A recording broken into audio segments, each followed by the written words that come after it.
चलिए आज की क्लासेस शुरुआत करते हैं। आज हम लोग देखेंगे उत्तर प्रदेश पीसीएस स्पेल 2024 का एग्ज़ाम जो होने वाला है 17 मार्च को, यानी लगभग 40 दिन से भी लगभग मान सकते हैं कम समय बचा है। ठीक है। इसके अलावा बात करें इस लेक्चर में हम लोग भारत और विश्व के ज्योग्राफी को कवर कर रहे हैं, जिसमें हम आज देखेंगे एपिसोड 3।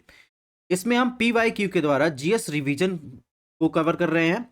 खास बात यह है कि इसमें करंट अपडेट भी आपको मिलेगा। यह जो संभावना है उस संबंधित क्वेश्चन को जो हम लोग डिस्कस करेंगे, उससे जो संभावना है क्या क्वेश्चन बन सकते हैं उनको भी डिस्कस करेंगे।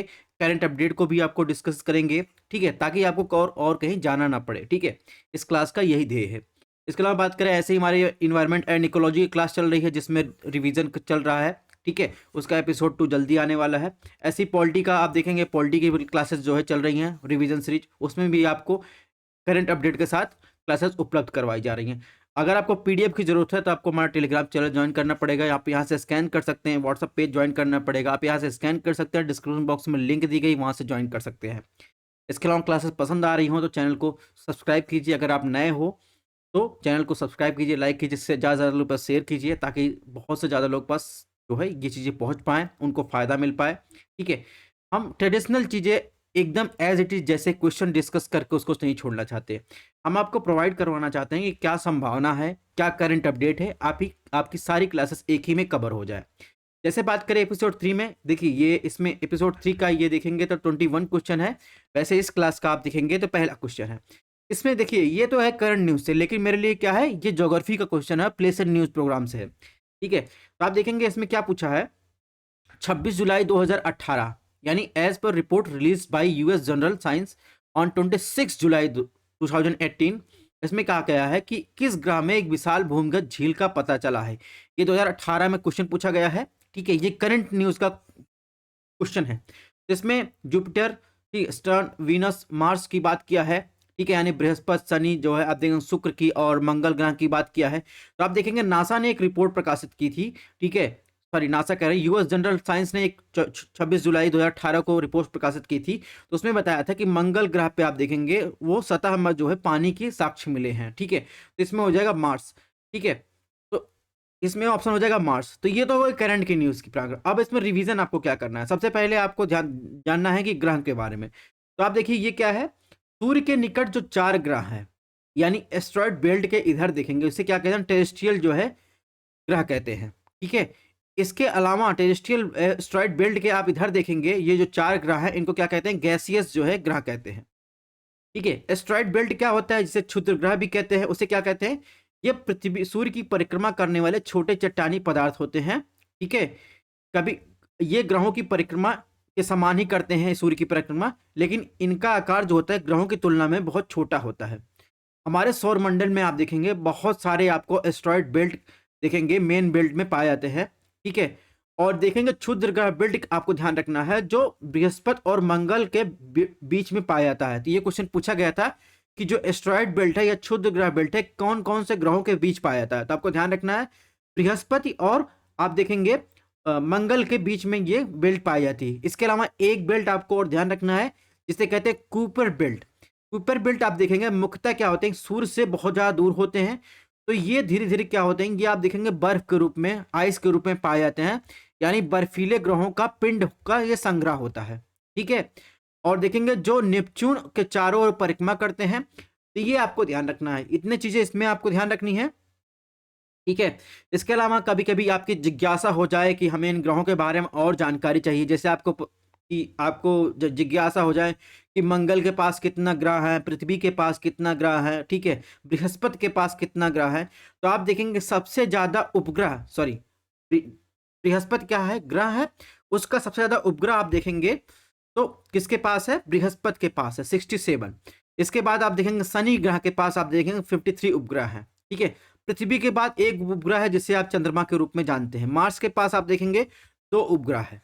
ठीक है, तो ये तो बात हो गई ग्रह और उपग्रह की। ठीक है, अब करंट न्यूज़ की प्रोग्राम की बात करते हैं, जो क्या इससे संबंधित करंट न्यूज़ को हम ध्यान में रख सकते हैं। ये चीज़ें हमने बहरहाल प्लेसेस इन न्यूज़ प्रोग्राम में जो है आप देखेंगे साप्ताहिक करंट अपडेट में कवर करवाई हैं। इसमें एक न्यूज़ में था गोल्डी लॉक जोन, यानी जिसे कहते हैं हैबिटेबल जोन, यानी जहाँ रहने की संभावना है। तो आप देखें नासा ने एक नए अध्ययन के अनुसार बताया था कि दूर के तारों में रहने योग्य 17 ऐसे समुद्री ग्रहों की पहचान की गई है जहां बर्फीले गोले और नीचे महासागर हो सकता है, संभावनाएं जताई गई हैं। इसके पहले मंगल ग्रह के बारे में बताया गया था। इसके अलावा नासा ने अपने एक अध्ययन बताया कि 17 ऐसे ग्रह पाए गए हैं जिसमें सतह के नीचे आप देखेंगे पानी की संभावना है। ठीक है, तो पृथ्वी जो है सूर्य का एक गोल्डी लॉक्स क्षेत्र है, यानी देखेंगे सूर्य की परिक्रमा पृथ्वी करता है तो पृथ्वी एक ग्रह है। ठीक है, तो वहां पर पानी है तो उसे क्या कहते हैं, गोल्डी लॉक्स क्षेत्र कहते हैं, यानी ये वह एक रहने योग्य जगह है। यानी आप देखें गोल्डी लॉक्स जोन किसे कहते हैं, किसी तारे के आसपास का वह क्षेत्र जहां ना तो बहुत गर्म और ना ही इतना ठंडा है कि आसपास ग्रहों की सतह तरल में जो है पानी मौजूद हो सके। ठीक है, उसे क्या कहते हैं, गोल्डी लॉक जोन कहते हैं। इसके अलावा अभी हाल ही में जो है द हिंदू में एक आर्टिकल प्रकाशित हुआ था, उसमें चर्चा में था ब्लैक होल से संबंधित जो है आप देखेंगे कुछ टर्म्स चर्चा में थे, उसको आपको देखना है। इसमें हालिया एक अध्ययन में प्रारंभिक ब्रह्मांड के काल विस्तार के प्रदर्शित करने के लिए क्वासर के तीव्र ब्लैक होल का अवलोकन किया गया। ठीक है, अब क्वासर है क्या, क्वासर क्या है, क्वासर आप देखेंगे ये ब्रह्मांड होता है, उसके केंद्र में आप देखेंगे एक चमकीला आपको वस्तु दिखाई देगा जिसमें अध्ययन की अवधि में घड़ी के रूप में कार्य करता है। ठीक है, ये अत्यधिक विशाल ब्लैक होल होता है जो आकाशगंगाओं के केंद्र में स्थित होता है तथा सूर्य से लाखों करोड़ गुना ये क्या होता है, बड़ा होता है। ठीक है, अब देखिए ये क्या हो, ये ब्लैक होल क्या होता है, ये मजबूत गुरुत्वाकर्षण बलों के माध्यम से पदार्थों को अपनी ओर जो है आकर्षित करता है। इससे क्या होता है, क्वासर से क्या हमको जानकारी मिल सकती है, समय के विस्तार की जांच करने में क्वासर का महत्व हो सकता है। ठीक है, तो ये टर्म आपको ध्यान रखना है। नेक्स्ट क्वेश्चन की बात करें तो ये भी देखिए प्लेस इन न्यूज प्रोग्राम से था। इसने क्वेश्चन नंबर 2 में या क्वेश्चन नंबर 22 की बात में पूछा है, अमेरिकी राष्ट्रपति डोनाल्ड ट्रंप ने 12 जून 2018 को किस देश के उत्तर कोरियाई नेता किम जोन से मुलाकात की थी, यानी किस देश में, वो प्लेस पूछ रहा है, 2018 में पूछा गया। तो आप देखेंगे ना यूएस प्रेसिडेंट डोनाल्ड ट्रंप और उत्तर कोरियाई नेता किम जोंग उन ने आप देखेंगे ये जो मुलाकात की थी सिंगापुर में जो है इन्होंने मुलाकात की थी। तो इसको हम किस तरीके से देखते हैं, प्लेस एंड न्यूज प्रोग्राम में जो हम कवर करवाते हैं वीकली बेसिस पे। ठीक है, तो इसको भी हम ज्योग्राफी के नजरिए से और दूसरा प्लेस एंड न्यूज प्रोग्राम के तरफ से देखते हैं, हम करंट न्यूज प्रोग्राम से कम देखते हैं। ठीक है, जहां पर प्लेस का मुद्दा आ जाएगा वहां पे ज्योग्राफी आ जाएगी। क्वेश्चन नंबर 23 की बात करें, इसमें क्या पूछा है, भारत के निम्नलिखित में किस राज्य की तटरेखा सबसे लंबी है, ये भी 2018 में पूछा गया। इसने पूछा महाराष्ट्र, आंध्र प्रदेश, केरला, गुजरात। ठीक है, तो आपको बताना भारत में किस राज्य की तट रेखा यानी कोस्टल लाइन सबसे लंबी है।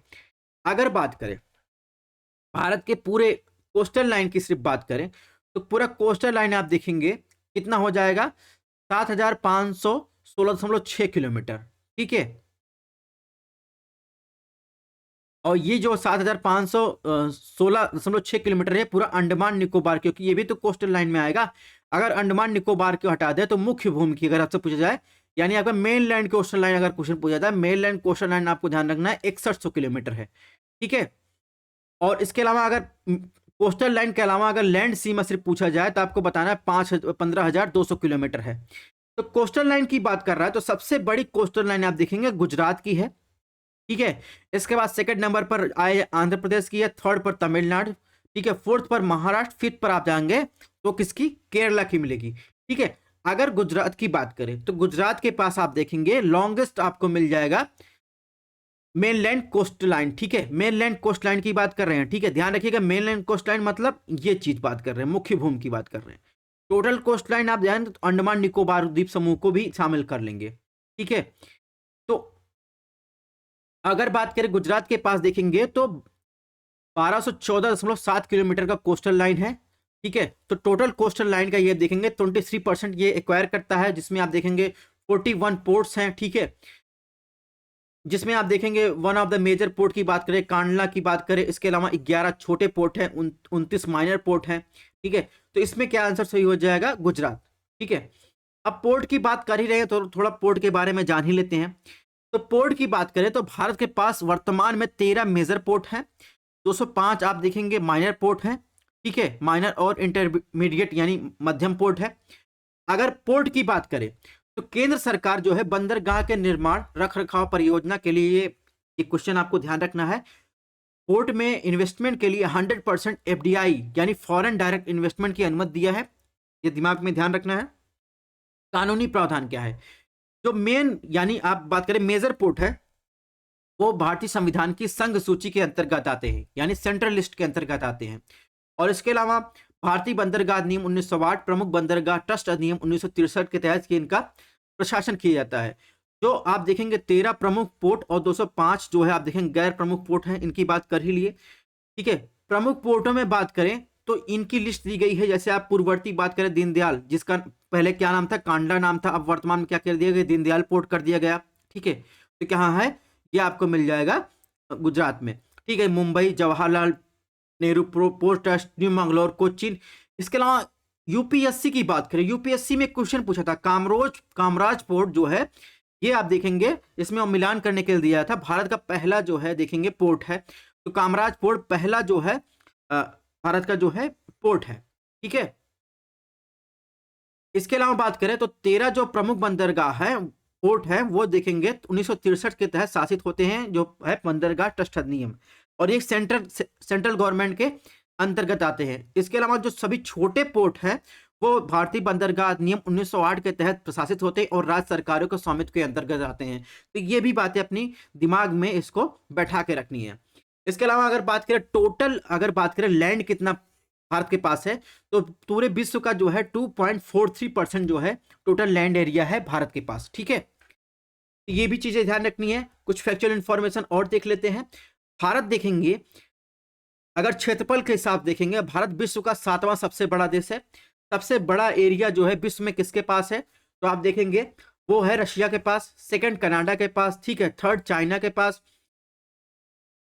इसके बाद आप देखेंगे यूएसए के पास, फिर आ जाएंगे ब्राजील, फिर ऑस्ट्रेलिया, उसके बाद भारत। एक बार क्वेश्चन पूछा गया कि निम्नलिखित में कौन सा देश है जो भारत के लगभग बराबर है क्षेत्रफल की दृष्टि, तो आप देखेंगे लगभग बराबर फ्रांस है, ये ध्यान रखना है आपको। इसके अलावा कुछ और अगर बात करें तो भारत की अंतरराष्ट्रीय सीमा 7 देशों के साथ छूती है। ठीक है, अगर घटते क्रम की बात करें तो सबसे बड़ी सीमा जो लगती है भारत की, वो भारत और बांग्लादेश के साथ लगती है, 4096.7 किलोमीटर। उसके बाद आप देखेंगे चीन के साथ लग रही है, चीन के साथ टोटल सीमा लगती है आप देखेंगे तो इधर आ जाएंगे, इधर लद्दाख और हिमाचल प्रदेश, अरुणाचल प्रदेश वाला रीजन, सिक्किम और इधर अरुणाचल प्रदेश। तो टोटल देखेंगे इसके बाद बांग्लादेश के बाद 3488 किलोमीटर की सीमा लगती है। इसके बाद तीसरे नंबर आप देखेंगे नेपाल के साथ पाकिस्तान के साथ सीमा लगती है। ठीक है, 3323 किलोमीटर। ठीक है, इसके बाद नेपाल के साथ, फिर म्यांमार के साथ, फिर भूटान के साथ, अफगानिस्तान के साथ आप देखेंगे 106 किलोमीटर की सीमा लगती है। तो ये क्रम आपको ध्यान रखना है। इसके अलावा कुछ आप देखेंगे इंटरनेशनल लाइन के बारे में पूछ लेता है, तो आप देखेंगे पाकिस्तान और भारत के बीच आप देखेंगे रेड क्लिफ लाइन होता है। ठीक है, मैकमोहन लाइन आप देखेंगे भारत के अरुणाचल प्रदेश और चीन के तिब्बत के साथ जो है मैकमोहन लाइन लगता है। ठीक है, तो ये चीजें आपको ध्यान रखनी है। और अफगानिस्तान के साथ आप देखेंगे ये पहले तो रेड क्लिफ लाइन थी पूरा, जब भारत अलग नहीं होता पाकिस्तान के साथ, अभी भी देखेंगे रेड क्लिफ लाइन कहा जाता है जो पाकिस्तान और अफगानिस्तान के बीच लगता है। ठीक है, इसके अलावा अगर बात करें तो भारत का अगर अक्षांशीय विस्तार की बात करें तो आप देखेंगे टोटल जो है अक्षांशीय विस्तार 4 डिग्री 8 मिनट से नॉर्थ से लेकर 37 डिग्री 6 मिनट नॉर्थ तक जो है इसका जो है अक्षांशीय विस्तार है। ठीक है, इसके अलावा अगर देशांतरी विस्तार की बात करें तो आप देखेंगे 68 डिग्री 7 मिनट ईस्ट से लेकर 97 डिग्री 25 मिनट ईस्ट तक इस भारत का अक्षांशीय विस्तार है। यानी टोटल देखेंगे 29 डिग्री यानी 29 अक्षांश का आपको अंतर दिखाई देगा पश्चिम से पूर्व की तरफ। यानी 1 डिग्री में आप देखेंगे 4 मिनट होता है, 29 डिग्री में देखेंगे 116 मिनट का आपको अंतर दिखाई देगा। यानी आप पश्चिम से पूर्व की तरफ जाएंगे तो 116 मिनट आप आगे जा रहे हैं। इसी के कारण आप देखेंगे तो अरुणाचल प्रदेश में देखेंगे सुबह 4 बजे होती है, और अगर गुजरात में जो सुबह होगी वो लगभग देखेंगे 6 बजे होगी। ठीक है, यानी अरुणाचल प्रदेश में सूर्योदय पहले होता है 2 घंटा पहले पश्चिम की अपेक्षा, और सूर्य जो है पूर्व से निकलता है, पश्चिम में ये अस्त होता है। तो अरुणाचल प्रदेश जो है ये देखेंगे 2 घंटा पहले वहां पर सूर्योदय हो जाता है। टाइम जोन का बहुत ज्यादा लफड़ा है। तो किसके कारण होता है, क्योंकि देशांतरी विस्तार आप देखेंगे तो देशांतरी विस्तार जो है 29 डिग्री देशांतरी जो है ये पूर्व की तरफ हम लोग आगे हैं।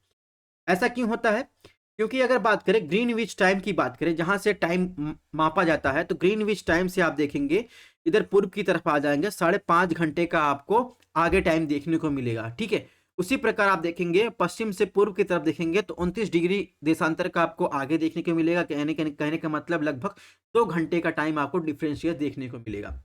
अगर वहीं भारत की प्रधान मध्याह्न रेखा की बात करें, यानी जिसे 82.5 डिग्री ईस्ट कहते हैं, तो किन किन राज्यों से होकर गुजरती है, तो आप देखेंगे या उत्तर प्रदेश के मिर्जापुर, और इसके अलावा भारत के जो है, इसके अलावा देखेंगे टोटल मिलाकर 5 राज्यों से होकर गुजरती है, जिसमें आप देखेंगे उत्तर प्रदेश, मध्य प्रदेश, छत्तीसगढ़ और आंध्र प्रदेश, और उड़ीसा, आंध्र प्रदेश शामिल है।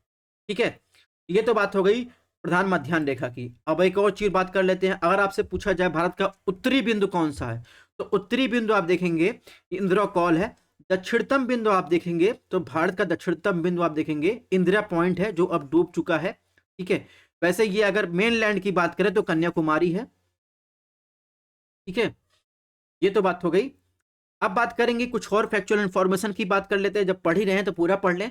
अगर आपसे भारत का नॉर्थ से साउथ क्रम पूरा अगर किलोमीटर में आपसे विस्तार पूछा जाए, तो आपको ध्यान रखना है 3214 किलोमीटर है। वहीं आप देखेंगे पूर्व से पश्चिम या पश्चिम से पूर्व का जो है टोटल एरिया अगर पूछा जाए, यानी एरिया करें लेंथ पूछा जाए, तो 2933 किलोमीटर है। इसके अलावा देखेंगे अगर भारत से आपका सबसे पूर्वोत्तर बिंदु, यानी अगर जगह पूछी जाए, तो किबिथु कहाँ है, अरुणाचल प्रदेश में एक गांव है, सबसे पूर्वोत्तर बिंदु है किबिथु गांव। और सबसे पश्चिमोत्तर बिंदु आपसे पूछा जाए तो आपको गुहार मोटा, ये है अरुणाचल प्रदेश में एक स्थान है, गांव है वो गुहार मोटा, ये सबसे पश्चिमोत्तर बिंदु है। इसके अलावा कुछ चीजें और आपसे पूछी जा सकती हैं, जैसे आपसे पूछा जाए कि 10 डिग्री चैनल जो है वो किसको किसको अलग करता है, तो आप देखेंगे अंडमान और निकोबार को ये अलग करता है 10 डिग्री चैनल। ठीक है, 10 डिग्री चैनल किसको, अंडमान और निकोबार को अलग करता है। ठीक है, और अगर आपसे पूछा जाए डेक्कन पासेस किसके किसके बीच स्थित है, तो आपको बताना है कि साउथ अंडमान और आप देखेंगे लिटिल अंडमान के बीच जो है डेक्कन पासेस स्थित। ठीक है, इसके अलावा अगर पूछा जाए 9 डिग्री चैनल किसको किसको अलग करता है, तो आपको ध्यान रखना है मिनिकॉय को जो है तेज जो है लक्षद्वीप से अलग करता है। वहीं 8 डिग्री चैनल आपसे पूछा जाए तो मिनिकॉय को आप देखेंगे मालदीव से अलग करता है। ठीक है, अब थोड़ा सा सेंसस की बात कर लें, टू द पॉइंट। तो भारत की 10 की वृद्धि आपसे पूछा जाए 10 साल में कितनी ग्रोथ रेट है, तो आप देखेंगे 2001 से 2011 तक जो 10 की वृद्धि रही है वो 17.7% रही है। ठीक है, और अगर वार्षिक वृद्धि पूछा जाए तो 1.64% है, ये एक वर्ष में जो है वृद्धि होने वाली है। ठीक है, अगर पुरुष साक्षरता पूछा जाए तो 80.9% है, महिला साक्षरता देखें 64.60% है। ठीक है, मेल पॉपुलेशन 2011 की जनगणना के अनुसार 62.31 करोड़ है, वहीं फीमेल पॉपुलेशन देखेंगे 58.74 करोड़ है। ठीक है, और पूरे वर्ल्ड पॉपुलेशन का जो है इंडिया की पॉपुलेशन जो है 17.5% है, ये 2011 की जनगणना के अनुसार है। अगर वही सेक्स रेशियो की बात करें तो भारत के पूरे सेक्स रेशियो कितना है, 943 जो है। ठीक है, लड़कियां हैं 1000 पुरुष पर। ठीक है, यानी कहने का मतलब उसमें 57 लड़के ऐसे हैं जो दूल्हे नहीं, जिनकी शादी नहीं होगी। ठीक है, जोक्स अपार्ट। ठीक है, इसके अलावा यूपी का कितना है, 829 है। नेक्स्ट क्वेश्चन की बात करें, क्वेश्चन नंबर 4 की बात करें, इसमें क्या पूछा है, इसने पूछा उत्तर प्रदेश में निम्नलिखित में किस नदी को पर्यावरण प्रदूषण के कारण जैविक आपदा घोषित किया गया है, यमुना, गोमती, सई, तमसा। ठीक है, बायोलॉजिकल डिजास्टर घोषित किया गया है। ठीक है, आपको इसमें बताना है कि किस नदी को पर्यावरण प्रदूषण के कारण बायोलॉजिकल डिजास्टर घोषित किया गया है। ठीक है, तो आप देखेंगे जो केंद्रीय प्रदूषण नियंत्रण बोर्ड है उसने जो है पूरे गंगा नदी बेसिन की बात करें तो कुछ एरिया में जो है आप देखेंगे उसे बायोलॉजिकल डिजास्टर घोषित किया है। इसमें अगर बात करें बायोलॉजिकल डिजास्टर का मतलब होता है जो जल में घुलित ऑक्सीजन की मात्रा जो जलीय जीवों के लिए जो है आवश्यक होती है उनका स्तर बहुत कम हो जाता है, जिससे वहां के जीव जो है मरने लगते हैं। तो इसे ही आप देखेंगे जो केंद्रीय प्रदूषण नियंत्रण बोर्ड है उसने जो है गोमती, जो आप देखेंगे गंगा की सहायक है, उसे जो है बायोलॉजिकल डिजास्टर के रूप में घोषित किया है। इसके अलावा लेटेस्ट आंकड़ा भी हम लोग देखेंगे। अगर बात करें गोमती की तो ये फुल्लर लेक से निकलती है, पीलीभीत से निकलकर जो है। ठीक है, और आप देखेंगे ये गंगा में मिल जाती है और 940 किलोमीटर जो है यूपी में ये बहती है। इसके अलावा इसके किनारे जो है आप देखेंगे तो सीतापुर, लखनऊ, बाराबंकी, सुल्तानपुर, जौनपुर शहर जो है स्थित है। ठीक है। इसके अलावा अगर बात करें तो अभी हाल ही में जो है सेंट्रल पॉल्यूशन कंट्रोल बोर्ड यानी केंद्रीय प्रदूषण नियंत्रण बोर्ड ने जो है नवंबर 2022 में एक रिपोर्ट जारी की थी, जिसमें अब बताया है साबरमती जो है सेकंड जो है सबसे ज्यादा प्रदूषित नदी है पूरे भारत में। ठीक है। और पहली सबसे ज्यादा प्रदूषित नदी जो है आप देखेंगे तमिलनाडु में कोकुम रिवर है। ठीक है।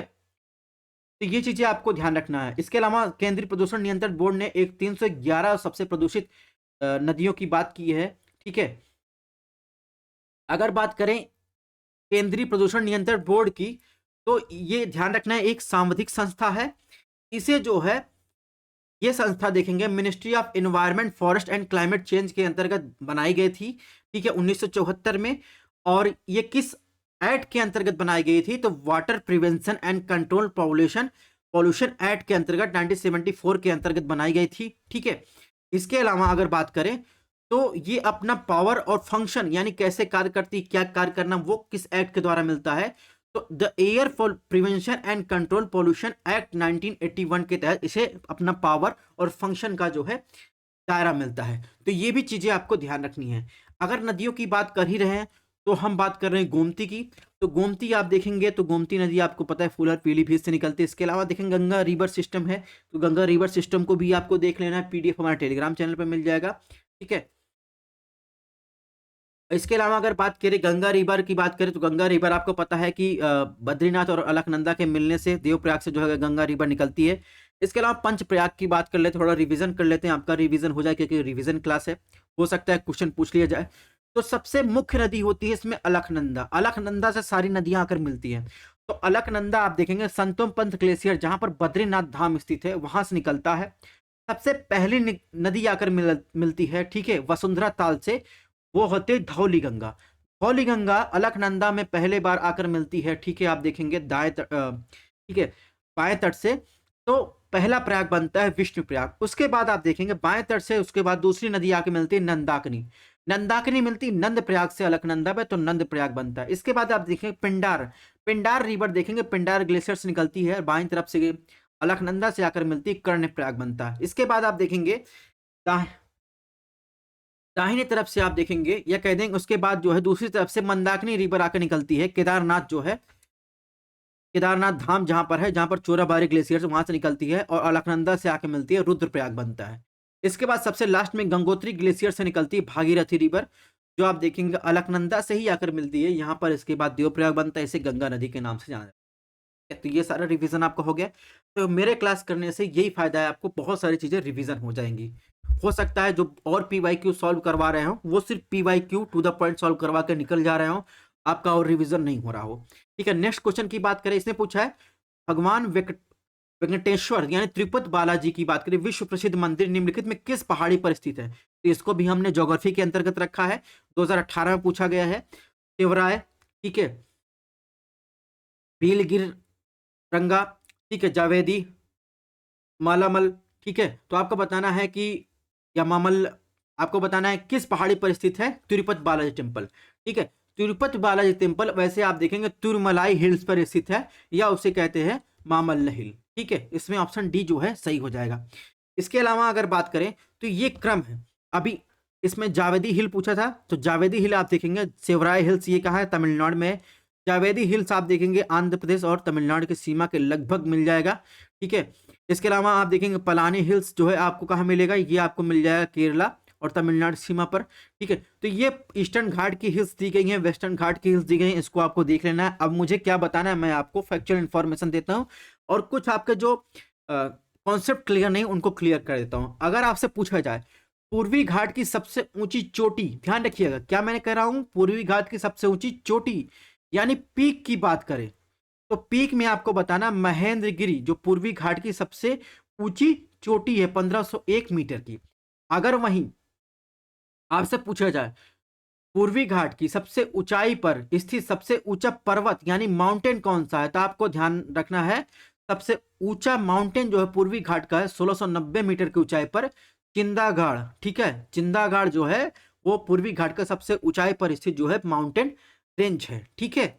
और ये आप देखेंगे आंध्र प्रदेश के विशाखापट्टनम के अराकू जिले में स्थित है, ठीक है। इसमें महेंद्रगिरी के बाद जो सेकंड नंबर आएगा उसे क्या कहते हैं, देमावली, ठीक है। कोरापुट में देमावली जो है आप देखें सेकंड नंबर पर आएगा, ठीक है। अगर वहीं वेस्टर्न घाट की बात करें तो अनाईमुडी जो है वो पूरे साउथ इंडिया की सबसे ऊंची चोटी है और साथ ही साथ पश्चिमी घाट की सबसे ऊंची चोटी है, ठीक है, अनाईमुडी। ये चीजें भी आपको ध्यान रखना है। अगर पश्चिमी घाट की बात करें तो आप देखेंगे गुजरात के सोनगढ़ शहर से शुरू होकर देखेंगे तमिलनाडु के पर यह समाप्त होता है, तमिलनाडु पर यह समाप्त होता है पश्चिमी घाट। पूर्वी घाट और पश्चिमी घाट का जो जंक्शन है, जहां पर पूर्वी घाट और पश्चिमी घाट मिलते हैं, उसे क्या कहते हैं, एक सेकंड।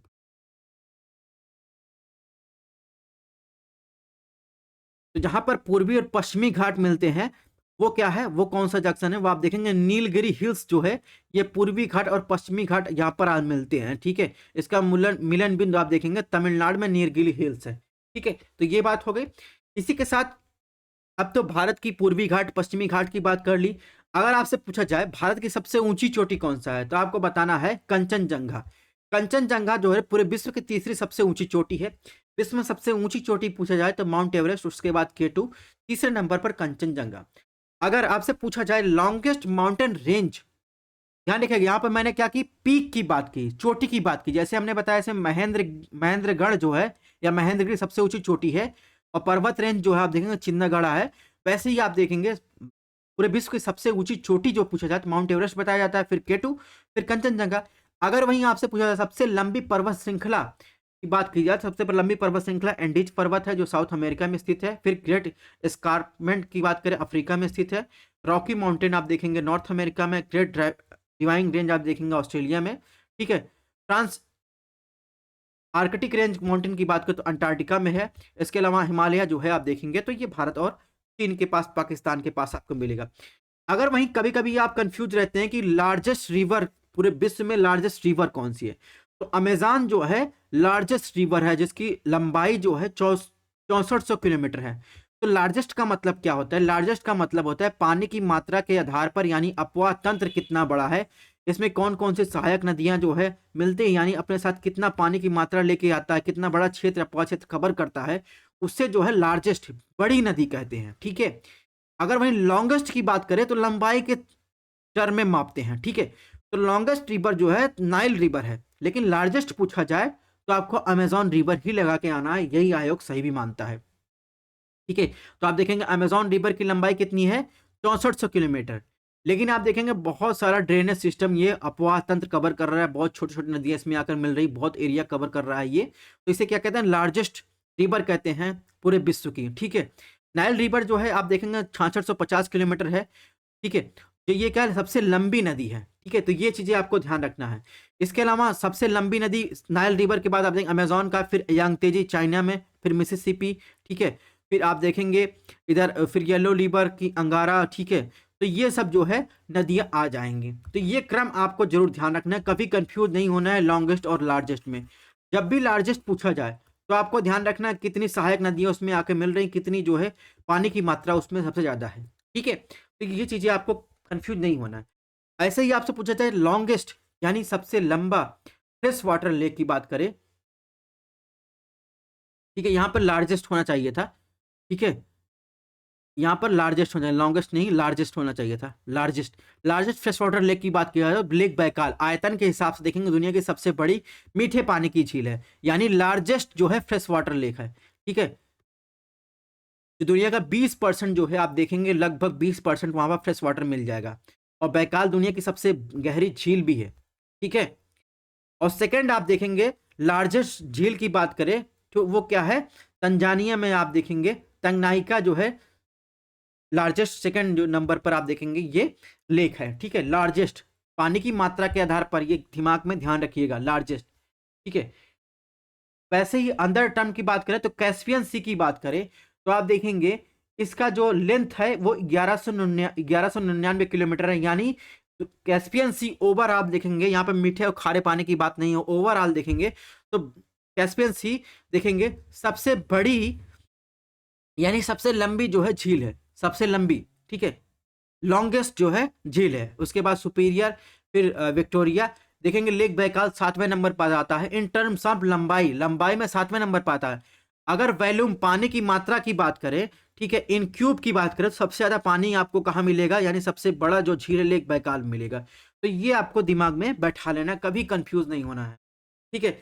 अगर इंडिया की बात करें तो चिल्का लेक जो है भारत का सबसे बड़ा जो है लेक है, लार्जेस्ट ब्रैकिश वाटर लेक है, ठीक है। लार्जेस्ट लेक की बात करें, एरिया वाइज बात करें, ठीक है, यहां पर लार्जेस्ट नहीं होगा, ठीक है, लॉन्गेस्ट होगा तो वेम्बनाड लेक है, ठीक है। सॉल्ट लेक की बात करें, इंडिया लार्जेस्ट जो है इनलैंड यानी अंतः जो है झील सैलाइन लवड़ी झील है, ठीक है। बिगेस्ट फ्रेश वाटर लेक की बात करें तो वुलर झील है सबसे बड़ी, ठीक है। तो यहाँ पर देखिए लार्जेस्ट ब्रैकिश वाटर है, यहाँ पर लॉन्गेस्ट होना चाहिए था, लॉन्गेस्ट लेक ऑफ इंडिया की बात करें तो वेम्बनाड झील है। सांबर सॉल्ट लेक क्या है, एक इनलैंड यानी क्या है, अंदर जो है सैलाइन वाटर है। बिगेस्ट यानी बड़ी मात्रा के बता रहा है, पानी की मात्रा के आधार पर वुलर लेक है, सबसे बड़ी झील वुलर लेक है, ये आपको ध्यान रखना है, ठीक है। और डीपेस्ट लेक की बात करें तो आपको ध्यान रखना है, ठीक है, मानस बाल जो है लेक है। और सबसे छोटी लेक आप बात करना है तो पकोड़ी लेक है, आपको मिल जाएगा। तो ये चीजें आपको बिगेस्ट, लॉन्गेस्ट टर्म ये आपको ध्यान रखना है, कंफ्यूज नहीं होना है, एग्जाम में ऐसे ही कंफ्यूज कर देगा आपको। नेक्स्ट क्वेश्चन की बात करें, इसने पूछा है राजस्थान का मरुस्थल या थार मरुस्थल निम्नलिखित में किसकी देन है, ठीक है। पैलियोस पीलियोसिन, पैलियोसिन, प्लिस्टोसिन या जिसे रिसेंट डिपोजिट कहते हैं ओलिगोसिन। तो ये क्वेश्चन जो आया है ये बहुत सारे लोगों का हो सकता है ना कर पाए हों, ठीक है। जिन्होंने ज्योग्राफिकल टाइम स्केल पढ़ा होगा तो आप देखेंगे ये ओल्डर से यंगर की तरफ हम जाते हैं, ठीक है, ठीक है। यानी पेट्रोजोइक से आप देखेंगे फेनरोजोइक की तरफ जाते हैं, तो जियोलॉजिकल टाइम स्केल को हम जो है इयॉन, इरा, पीरियड, इपोच के रूप में जो है बांटते हैं। इसमें सीनोजोइक इरा में आप देखेंगे क्वार्टरनरी या टर्सरी की बात करें तो सबसे नवीन पीरियड है, इसमें भी सबसे नवीन युग की बात करें प्लिस्टोसिन या होलोसिन युग है, ठीक है। पीलियोसिन इससे पुराना है, जैसे जैसे ऊपर जाएंगे नवीन की तरफ बढ़ेंगे तो इसमें जो है राजस्थान का मरुस्थल आप देखेंगे प्लिस्टोसिन या रिसेंट डिपोजिट का उदाहरण है, ठीक है। तो ये चीजें आपको ध्यान रखनी, ज्यादा दिमाग नहीं लगाना है, ऐसे एक एक्सेप्शन क्वेश्चन दे देते हैं, तो ध्यान रखना है। इसका प्लिस्टोसिन जो हालिया निक्षेप है, प्लिस्टोसिन मतलब एकदम नवीन डिपोजिट है, वो राजस्थान का मरुस्थल है, ठीक है। नेक्स्ट क्वेश्चन की बात करें, पूछा है निम्नलिखित में कौन सी नदी पश्चिमी घाट से नहीं निकलती है। 2018 में क्वेश्चन पूछा गया, गोदावरी, ताप्ती या जैसे तापी कहते हैं, कावेरी, कदम रिवर, ठीक है। जैसे बताना है कौन सी पश्चिमी घाट से नहीं निकलती है। तो पश्चिम घाट से निकलने वाली नदियां आप देखेंगे महानदी, महानदी तो पश्चिमी घाट से नहीं निकलती, ये छत्तीसगढ़ से निकलती है। हम लोग आ जाएंगे गोदावरी, फिर कृष्णा, फिर कावेरी, तो ये पश्चिमी घाट से निकलती है, ठीक है। और इसके अलावा अगर तो इसमें कौन सी नदी नहीं, कदम जो है गोदावरी की सहायक है। इसके अलावा देखेंगे तो इसमें तापी रिवर, तापी जो देखेंगे तो ये देखेंगे यहाँ पर अमरकंटक हिल से निकलती है, अमरकंटक के सतपुड़ा हिल से निकलती है, तो ये पश्चिमी घाट से नहीं निकलती। इसमें ऑप्शन क्या हो जाएगा, ऑप्शन बी, ठीक है। तो ध्यान रखना है, इसमें जो तापी रिवर है ये अमरकंटक से जो रेंज की बात करें सतपुड़ा हिल्स यानी विंध्यन और सतपुड़ा का जो ज्वाइनिंग पॉइंट है अमरकंटक हिल्स में, उससे जुड़ा हुआ एक है सतपुड़ा रेंज, जो विंध्यन और सतपुड़ा के बीच में आप देखेंगे नर्मदा रिवर है, उसके साउथ में आएंगे तो विंध्यन सतपुड़ा रेंज से तापी रिवर निकलती है। तो ये जो है आप देखेंगे वेस्टर्न घाट से नहीं निकलती है, ठीक है। अब इन नदियों को डिटेल में थोड़ा देख लेते हैं। सबसे पहले बात करेंगे महानदी, ठीक है। महानदी की बात करें तो ये देखेंगे ईस्टर्न घाट से निकलती है, ठीक है, और इसका अपवाच है छत्तीसगढ़ उड़ीसा के बीच है। इसकी ये देखेंगे तो दंडकारण्य रेंज के बस्तर जिला से निकलती है, ठीक है। और छत्तीसगढ़ उड़ीसा के बीच आप देखेंगे हरिकुंड, हरिका कुंड जो है रिजर्वायर आपको मिल जाएगा। इसके अलावा देखेंगे इसके बाद अंततः आप देखेंगे ये बंगाल खाड़ी में गिर जाता है। इसकी सहायक नदियों की बात करें तो सेवनाथ, जोंक, हसदो, मांड, ईब, ओंग, टिल, ये सब इसकी सहायक नदियां हैं, ठीक है। और ये जहां पर डिपॉजिट करती है, जहां पर आप देखेंगे बंगाल खाड़ी में आकर मिलती है, तो यहां पर पारादीप के निकट आकर देखे मिलती है, ठीक है। और यहीं पर महानदी के साथ आप देखेंगे बैतरणी का भी जो डेल्टा आपको देखने को मिलेगा, ठीक है। नेक्स्ट नदी की बात करें गोदावरी, महानदी के बाद कौन सा क्रम आता है, गोदावरी। गोदावरी देखेंगे तो ब्रह्मगिरी माउंटेन त्र्यंबकेश्वर नासिक से निकलती है, अंततः बंगाल खाड़ी में गिरती है। तो ये देखेंगे इसका अपवाद क्षेत्र देखेंगे कहाँ है, तो मध्य प्रदेश, छत्तीसगढ़, उड़ीसा, आंध्र प्रदेश, कर्नाटका और तेलंगाना महाराष्ट्र में है, ठीक है। यानी यहाँ से सहायक नदियाँ अगर मिलती है, ये पूरा अपवाद क्षेत्र हो जाएगा, ठीक है। इसके अलावा बात करें तो इसकी सहायक नदियों की बात करें, तो इसकी सहायक नदियों में आप देखेंगे सबसे पहले परवरा, ठीक है। फिर आप देखेंगे पूर्णा, ठीक है। मंजरा, मंजरा आप देखेंगे बालाघाट ट्रेन से निकलती है। इसके बाद इंद्रावती देखेंगे दंडगाड़न नदी से निकलती है, ठीक है। मुंद्रा हिल से आप देखेंगे वेनगंगा, और मुल्ताई रेंज से आप देखेंगे वर्धा, वर्धा आकर वेनगंगा और वर्धा मिल जाती है। फिर ये वेनगंगा के मिलने का इसे प्राणहिता कहते हैं, प्राणहिता अजंता रेंज से निकलती है। तो ये सब जो है गोदावरी की सहायक नदियां हैं। इसके बाद कृष्णा नदी का नाम आता है, तो ये भी महाराष्ट्र निकलती है महाबलेश्वर से, ठीक है। लास्ट में ये भी बंगाल खाड़ी में आकर मिल जाती है। इसके सहायक नदियों की बात करें तो कोयना, ठीक है, घाट प्रभा, माल प्रभा और तुंग और भद्रा मिलकर आप देखेंगे तुंगभद्रा रिवर जो है मिलती है, इससे जाकर वेदवती जो है तुंगभद्रा रिवर की सहायक है। फिर इसके बाद भीमा, मौसी रिवर, ये सब जो है मैन्नूर, ये सब जो है कृष्णा की सहायक नदी है। इसके अलावा कावेरी रिवर की बात करें तो ये आप देखेंगे ये भी वेस्टर्न घाट से निकलती है। ताला कावेरी ब्रह्मगिरी हिल्स से निकलती कर्नाटका से, ठीक है। अंततः ये भी बंगाल खाड़ी में आकर मिल जाती है, ठीक है। हेमवती, कामबनी, सिमसा, भावनी, अमरावती, ये सब जो है इसकी सहायक नदियां हैं। इसके अलावा बहुत सारी ऐसी नदियां जो वेस्टर्न घाट से निकल कर देखेंगे ये एस्चुरी बनाती हैं और अब सागर में मिलती है। महाराष्ट्र देखेंगे वैतरना, ठीक है। मांडवी और जुआरी आप देखेंगे कहाँ से, गोवा में बहती है, ठीक है। कालिंदी और देखेंगे शरावती, ये देखेंगे तो कर्नाटका में। फिर केरला में आप देखेंगे भरतपुझा, पेरियार, पंबा या पंबियार, ये देखेंगे तो वेस्टर्न घाट से निकलकर आप देखेंगे तो ये अरब की सागर में जो है एस्चुरी बनाती हैं, ठीक है। मैंने बनाया एस्चुरी बनाती हैं, इधर की नदियों क्या करते हैं बंगाल खाड़ी से मिल जाती हैं। ये आप देखेंगे ये क्या है, वेस्टर्न घाट स्कारप्लैंड है, थोड़ा ऊंचाई पर स्थित है, तो ये एस्चुरी बनाती हैं, ठीक है? तो अभी सिंपल लैंग्वेज में आपको यही ध्यान रखना है, ठीक है। इसके अलावा और कुछ नदियों की बात करें तो आप देखेंगे कृष्णा के साथ साथ आप देखेंगे पेन्नूर रिवर, ये भी आंध्र प्रदेश में बहती है। और इसके अलावा देखेंगे कर्नाटका और आंध्रा की सीमा पर आप देखेंगे तो इधर आ जाएगा पलार रिवर, पुनियार रिवर, ये तमिलनाडु में बहती है। इसके अलावा देखेंगे इधर आ जाएंगे उड़ीसा में ऋषिकुल्य रिवर, और वंशधारा, वंशधारा आप देखेंगे उड़ीसा से निकलकर आप देखेंगे आंध्र प्रदेश की सीमा बनाते हुए जो है आप देखेंगे यहाँ पर पश्चिम बंगाल में मिल जाती है। इसके अलावा वैतरणी, ब्राह्मणी, सुवर्ण और सुवर्ण रेखा, सुवर्ण रेखा देखेंगे झारखंड से निकलती हैं। तो ये कुछ नदियां हैं, नदियों को रिवीजन कर लीजिए, हमेशा पूछा जाता है, ये क्वेश्चन आउट रहते हैं। नेक्स्ट क्वेश्चन की बात करें से पूछा निम्नलिखित में किस देश में प्रति गाय दूध का उत्पादन सर्वाधिक है। 2018 में क्वेश्चन पूछा गया, तो Netherland, Great Britain, Denmark, India. तो 2018 में पूछा गया, उस टाइम जो है प्रति गाय यानी गाय का जो है दूध उत्पादन उस टाइम डेनमार्क का जो है सबसे ज्यादा था। लेकिन वर्तमान में आप देखेंगे तो पूरे ग्लोबल में 24% आप देखेंगे जो मिल्क प्रोडक्शन होता है वो भारत करता है, यानी पूरी दुनिया में पहले स्थान पर भारत आ गया है। यानी बात करें 58% जो है इंक्रीज हुआ है 2014-15 से 2022-23 के बीच, ठीक है। यानी आप देखेंगे 230.58 जो है मीट्रिक टन जो है आप देखेंगे ये प्रोडक्शन होता है। तो ये तो बात हो गई, सॉरी मिलियन टन। तो ये तो बात हो गई मिल्क प्रोडक्शन। ध्यान रखिएगा भारत जो है ओवरऑल पहले स्थान पर आ गया है। नेक्स्ट क्वेश्चन की बात करें, क्वेश्चन नंबर 29 या क्वेश्चन नंबर 9 की बात करें, 2011 की जनगणना के अनुसार उत्तर प्रदेश में निम्नलिखित में किस जिले में महिला साक्षरता दर सबसे कम थी।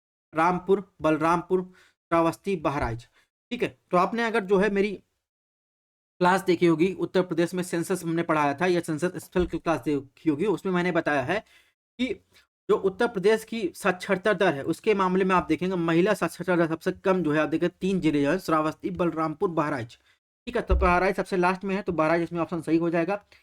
सबसे सर्वाधिक साक्षर वाले जिले की बात करें तो कानपुर नगर, लखनऊ, गौतम बुद्ध नगर। सबसे कम पुरुष साक्षरता श्रावस्ती, बहराइच, बलरामपुर, ठीक है। सर्वाधिक पुरुष साक्षरता गौतम बुद्ध नगर, औरैया, इटावा, ठीक है। सर्वाधिक साक्षर जिले वाली बात करें तो गौतम बुद्ध नगर, कानपुर, फिर औरैया, इटावा, गाजियाबाद। न्यूनतम साक्षरता वाले जिलों की बात करें श्रावस्ती, बहराइच, बलरामपुर, बदायूं, रामपुर, ठीक है। ओवरऑल की बात करें, यूपी लिटरेसी की बात करें तो लिटरेसी रेट जो है भारत में कितना है 77 उत्तर प्रदेश में 77.3% है। इसके अलावा महिला साक्षरता दर 57.2% है, ठीक है। और 2001 से 2011 के बीच जो है आप देखेंगे उत्तर प्रदेश की जो लिटरेसी रेट है वो 11.4% जो है बढ़ी है, ठीक है।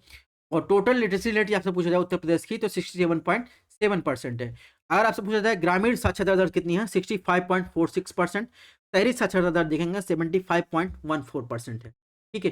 भारत की बात करें, भारत का जो है टोटल लिटरेसी रेट कितना है 73%, जिसमें पुरुष जो है 80.9% है, महिला जो है 64.6% है। ठीक है। अगर ओवरऑल आपसे पूछा जाए कि सर्वाधिक पढ़े लिखे वाले जिले की बात केरल, मिजोरम, गोवा, त्रिपुरा, हिमाचल प्रदेश है। न्यूनतम पढ़े लिखे जिलों की पूछा जाए ओवरऑल तो इंडिया की बात की जाए तो बिहार, अरुणाचल प्रदेश, राजस्थान, झारखंड, आंध्र प्रदेश। ठीक है। अगर यूटी पूछा जाए सबसे पढ़े लिखे, यूटी की बात की जाए तो लक्षद्वीप सबसे पढ़े लिखे वाले क्षेत्र में आता है, फिर दमन द्वीप, अंडमान निकोबार, दिल्ली, चंडीगढ़। ठीक है। एक कंपैरिजन करें, ओवरऑल आंकड़ों की तुलना करें। ठीक है। कभी कभी तुलनात्मक अध्ययन पूछ लिया जाता है 2001 से 2011 के बीच में, तो 2001 से 2011 के बीच आप देखेंगे लगभग आपको 18 करोड़ पॉपुलेशन डिफरेंस देखने को मिलेगा, यानी 18 करोड़ जनसंख्या बढ़ी है। वर्तमान में जो सेंसस 2021 में होने वाला था, जो अभी तक नहीं हुआ है, उसमें देखेंगे तो और जनसंख्या बढ़ जाएगी। ठीक है। इसके अलावा देखेंगे फीमेल की बात करें, फीमेल की पॉपुलेशन बढ़ी है। ठीक है। और अर्बन पॉपुलेशन भी बढ़ी है। सेक्स रेशियो आप देखेंगे, सेक्स रेशियो जो है 933 था 2001 में, वो बढ़कर कितना हुआ 943 हो गया है। और साक्षरता दर 64.8% से बढ़कर 73% हो गई है। ठीक है। पॉपुलेशन डेंसिटी 325% प्रति किलोमीटर स्क्वायर था, वो बढ़कर 382 हो गया है। तो ये चीज भी आपको ध्यान रखना है। नेक्स्ट क्वेश्चन की बात करें, इसने पूछा है भारत के विभिन्न क्षेत्रों में पाई जाने वाली सुल्ताना, गुलाबी, काली चंपा किस्में निम्नलिखित में किस प्रमुख फसल की किस्में हैं? Custard Apple, orange, guava, grapes. तो ये आता है ज्योग्राफी के एग्रीकल्चर वाले पार्ट से। ठीक है। तो इसलिए हमने ज्योग्राफी वाले सेक्शन में डाला है। 2018 में पूछा गया था। तो इसमें देखेंगे सुल्ताना, गुलाबी और काली चंपा ये अंगूर की फसल की जो है किस्में हैं। ठीक है। और अगर क्लासेस पसंद आए चैनल को सब्सक्राइब कर सकते हैं। ठीक है। सारी अपडेट आपको हमारे टेलीग्राम चैनल और व्हाट्सएप पेज पर मिलेगी। ठीक है। तो यहाँ तक हमने सॉल्व कर लिया। मिलते हैं नेक्स्ट लेक्चर में, तब तक आप लोग अपनी हेल्थ का ध्यान रखें।